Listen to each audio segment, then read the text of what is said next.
আসসালামু আলাইকুম। হ্যালো বিয়ার্স, আজকে আমি একটা রেসিপি নিয়ে আসছি, তা হলো কাঁচকলার বড়া চিংড়ি।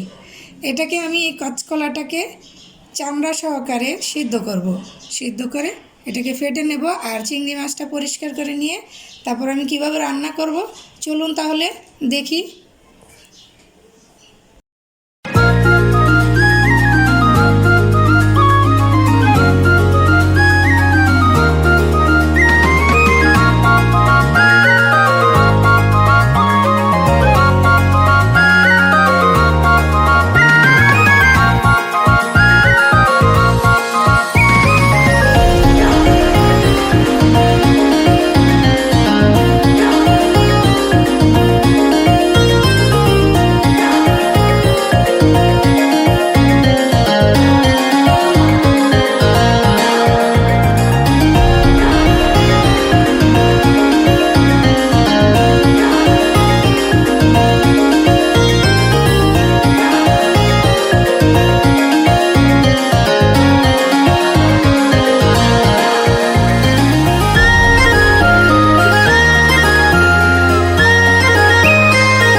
শুধু দর্শক, তৈরি হয়ে গেল কাঁচকলার বড়া চিংড়ি।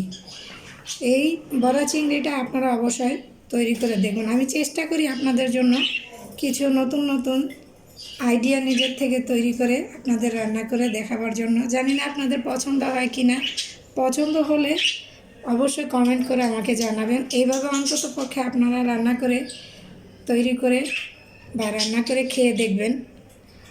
আপনারা সবাই ভালো থাকেন, সুস্থ থাকেন। ইনশাল্লাহ আবার ফিরে আসবো নতুন কোনো রেসিপি নিয়ে। সেই পর্যায়ে আসসালামু আলাইকুম, আল্লাহ হাফেজ।